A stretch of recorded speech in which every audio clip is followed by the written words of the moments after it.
Les entretiens des patriotes, bonjour à tous, heureux de vous retrouver.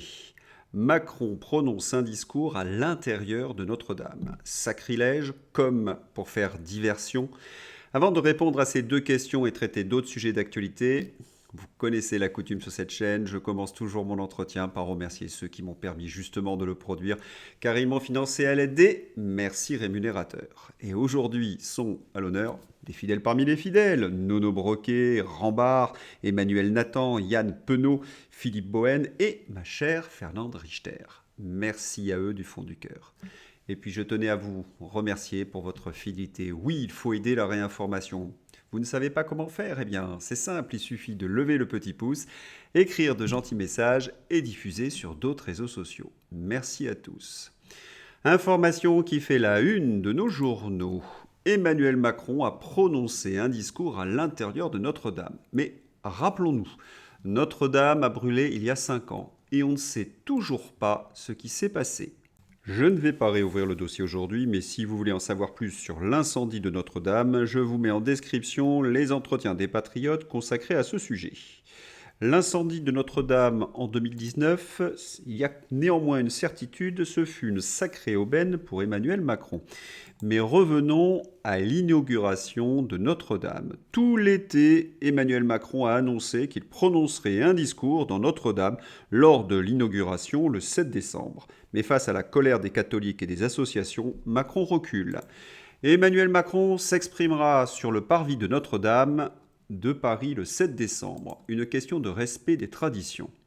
Mais vous connaissez Emmanuel Macron, vous le chassez par la porte, il entre par la fenêtre. Notre-Dame se dévoile à la faveur d'une ultime visite de chantier d'Emmanuel Macron. La cathédrale Notre-Dame de Paris a dévoilé vendredi 29 novembre au monde entier son éclat retrouvé, 5 ans après l'incendie dévastateur d'avril 2019, à la faveur d'une ultime visite de chantier d'Emmanuel Macron, 8 jours avant sa réouverture en grande pompe. Il est incorrigible. Macron prononce son discours à l'intérieur de la cathédrale de Notre-Dame alors qu'il avait été convenu qu'en sa qualité de chef de l'État, il ne pouvait s'exprimer dans une église. Aucun respect, aucune dignité, rien ne nous sera épargné. Il n'a pas pu s'en empêcher. Son ego a succombé à une irrépressible pulsion de transgression. Il ne respecte rien. Il outrepasse toutes les traditions. Il se voit au-dessus des chefs-d'œuvre et de leur symbolique, au-dessus des traditions chrétiennes. Il est en dessous de tout. Et puis, les Français ont-ils la mémoire d'un poisson rouge? Macron, c'est le président qui a introduit le wokisme dans nos écoles. C'est l'ami de George Soros, de l'Open Society. C'est cette mise en place de cette politique profondément haineuse de nos traditions et de notre culture. A-t-on déjà oublié cette funeste cérémonie des Jeux Olympiques de Paris? Faut-il rappeler qu'elle fut insultante et blasphématoire, et voulue par Emmanuel Macron? Oui, il y a 5 mois, ils ont humilié des millions de chrétiens à la cérémonie d'ouverture des Jeux Olympiques. Aujourd'hui, ils se pavanent dans Notre-Dame. Ils n'ont honte de rien. C'est certain. Et puis Macron, vous le connaissez, il est prêt à tout pour obtenir une couverture média. Et cela fait 10 ans qu'il agit de la sorte et qu'il arrive à dire le tout et son contraire pour flatter ses différents publics. Macron, c'est l'homme sans conviction, sans mémoire, sans honneur. Par contre, le poudré aime cliver, particulièrement les Français. Sa méthode, le scandale dans le scandale. Il faudrait qu'il arrête de faire des signes, les Français ont compris qui sont ses maîtres. Première phrase de l'allocution de Macron concernant les remerciements. Merci à vous tous en vos grades et qualités. Formule maçonnique par excellence pour Notre-Dame réinventée. Je l'observe depuis 7 ans. Il agit toujours de la sorte. Ce en même temps. Il visite une église, une cathédrale et balance au passage quelques signes bien évidents. Histoire de ratisser large, de faire en sorte que les socialos volent à son secours, de monter les patriotes contre les socialistes. C'est sa stratégie de communication, lancer des polémiques pour exister. Seul hic, plus personne ne le supporte, et particulièrement ses anciens mentors. Comme Alain Minc. Alain Minc, oui, l'ancien mentor d'Emmanuel Macron. C'est lui qui lui a mis le pied à l'étrier. Eh bien, il le désavoue complètement sur BFM TV. Aujourd'hui, Macron a commencé comme une rockstar et termine dans une fin shakespearienne, c'est-à-dire dans la démence, dans l'hubris, dans la solitude. Et Alain Minc n'hésite pas à dire il faut s'en débarrasser. Et on peut inscrire l'inauguration de Notre-Dame dans cette dérive shakespearienne, parce qu'Emmanuel Macron connaît bien la règle dans les médias, une information chasse une autre, et il pense encore faire diversion avec sa politique spectacle. Mais il ne peut rien y faire, parce que les inaugurations, les panthéonisations, les dîners de gala ne pourront pas cacher la réalité aux Français qui la vivent. Et les nouvelles sont véritablement catastrophiques en ce moment pour Emmanuel Macron. Tout lui donne tort. Alain Minc rappelle que Macron s'est complètement isolé, marginalisé en Europe. Et que dire du reste de la planète? Un petit tour du monde. Eh bien, commençons par l'Afrique. Alerte!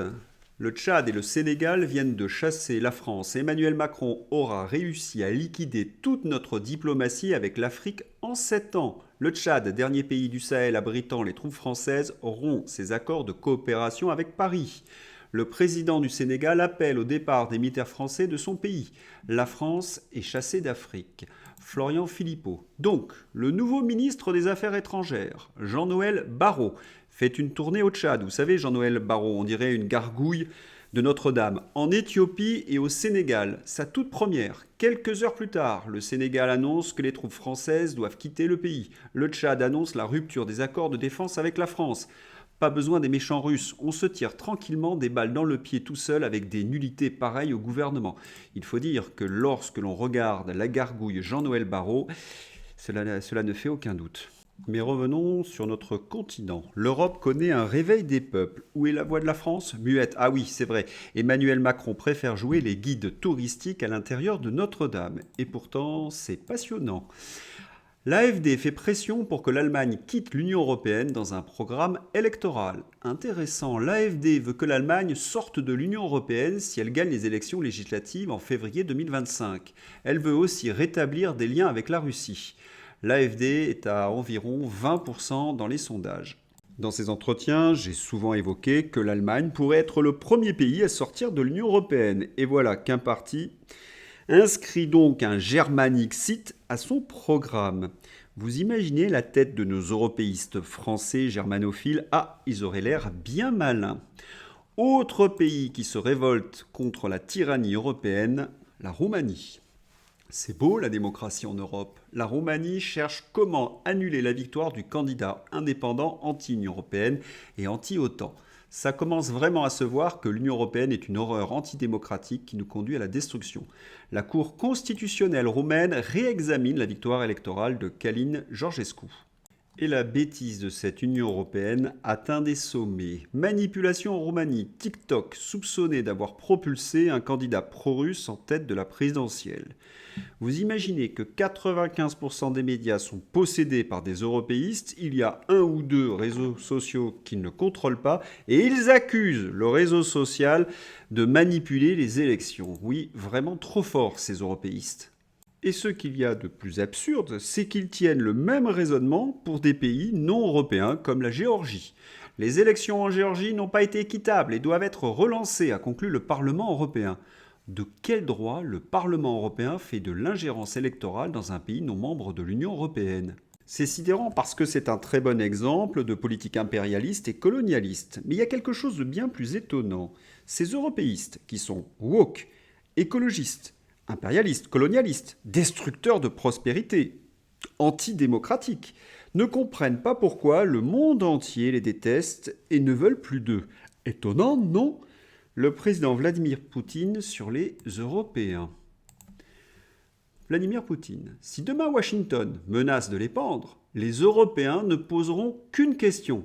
Devons-nous apporter l'accord de nous-mêmes ou allez-vous nous la donner? Le chef d'État, qui souligne que les ressources énergétiques sont 3 à 5 fois moins chères sur le marché américain qu'en Europe, a toujours beaucoup de mal à rationaliser l'attitude des dirigeants du vieux continent. Volkswagen ferme ses portes, les entreprises métallurgiques ferment, les usines chimiques, les verreries ferment, les gens sont licenciés, des centaines de personnes, des milliers sont jetés à la rue. Et rien, le silence. Comment parler à des partenaires de ce type? Difficile en effet. Remarquez que pour qualifier l'attitude des dirigeants européens, il y a un nom, la dérive sectaire. Leur religion, l'ultralibéralisme, le libre-échange, l'écologie, trois illusions. Et la guerre à l'Est dans tout cela. Eh bien, heureusement qu'il y a les entretiens de Xavier numéro 214, à ne rater sous aucun prétexte. Pour bien comprendre ce qui se passe en ce moment en Ukraine, il faut savoir que les pluies ont rendu les sols boueux et un peu impraticables et ont empêché l'avance rapide de l'armée russe. Mais une offensive de grande ampleur se prépare dans le sud du front. L'armée ukrainienne est en grande difficulté, comme le montre Xavier dans son dernier bulletin. Et sur le front diplomatique, cela se précise. Trump Fake News, Elon Musk et Vivek Ramaswamy, qui dirigent le DOGE, ont appelé à un arrêt immédiat de toute aide à l'Ukraine. Conséquence, le président ukrainien Zelensky a déclaré qu'il était prêt à céder des territoires à la Russie pour mettre fin à la guerre pour la première fois. Cette nouvelle a atterré les journalistes de LCU et depuis, ils portent le deuil. Zelensky a déclaré qu'il était prêt à céder des territoires à la Russie pour mettre fin à la guerre. Il va se faire traiter de poutiniste sur LCI. Et la Crimée alors ? Mais vous imaginez la situation dans laquelle vont se trouver Macron et les européistes bellicistes ? Ils auront ruiné nos économies, sacrifié des centaines de milliers de vies pour rien. Ils seront dans le camp des perdants. L'heure des comptes va bientôt sonner pour eux. Peut-être que Macron, pour détourner l'attention, va organiser des dizaines et des dizaines de panthéonisations. À moins qu'Emmanuel Macron se mette à jouer du piano comme Zelensky avec son appendice génital, histoire de faire du buzz. Sait-on jamais avec Macron, il est prêt à tout. Mais cela se complique sacrément pour lui. Mark Zuckerberg aurait le désir de faire partie du mouvement de la réforme que Trump dirige. Et il considère le second mandat de Trump comme une chance de renouveau national. Traduction, il balance pour sauver sa peau.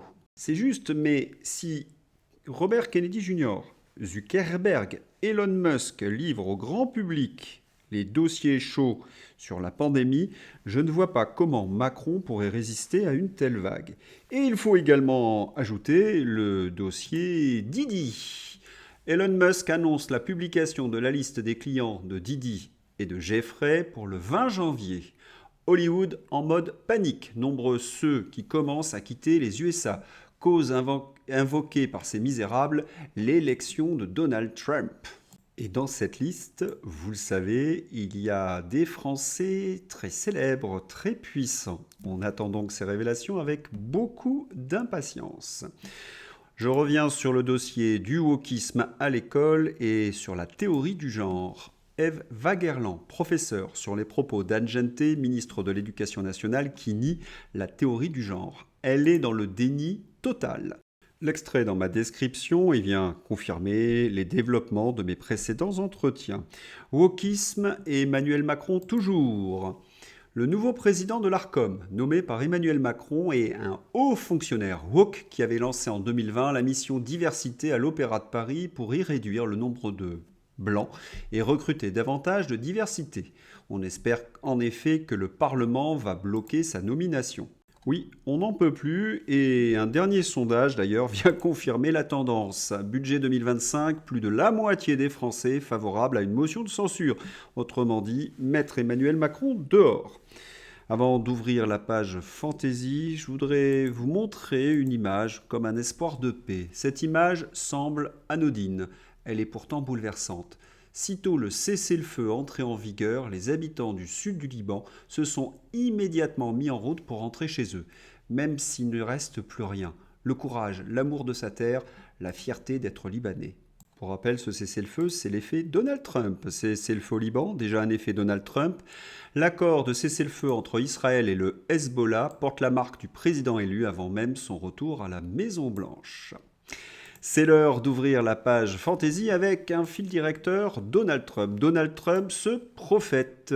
Vous vous rappelez de ce qu'il avait dit d'Emmanuel Macron. Tout ce qu'il touche se transforme en matière fécale. Pauvre Mbappé. Mépris de classe. Ces Américains qui ne voyagent pas, soit 80% de la population, qui ne possèdent pas de passeport, sont incultes et d'une naïveté extraordinaire. Mon pays est en pleine adolescence. L'adolescence est naïve, ignorante et arrogante. Sharon Stone fustige les Américains après l'élection de Donald Trump et veut quitter le pays. Un petit mépris de classe caractéristique du camp démocrate. Sharon, est-ce qu'elle serait amie avec Jeffrey et Didi? Une affaire à suivre. Sardine au ruisseau. Les fachos, gna gna gna gna, il n'y a plus de couple de blancs dans les pubs. La réalité, vasectomie. Ah, c'est certain. Vous savez qu'il y a eu ce vendredi de folie de solde appelé en anglais Black Friday. Le Gorafi, après avoir acheté une tondeuse à 50%, il recherche désormais un jardin. Autre déclinaison, Black Friday, après avoir acheté 500 préservatifs en promo, il se met maintenant à la recherche d'une copine. Désolé pour ces anglicismes. Je vous souhaite un excellent week-end. À bientôt. Au revoir.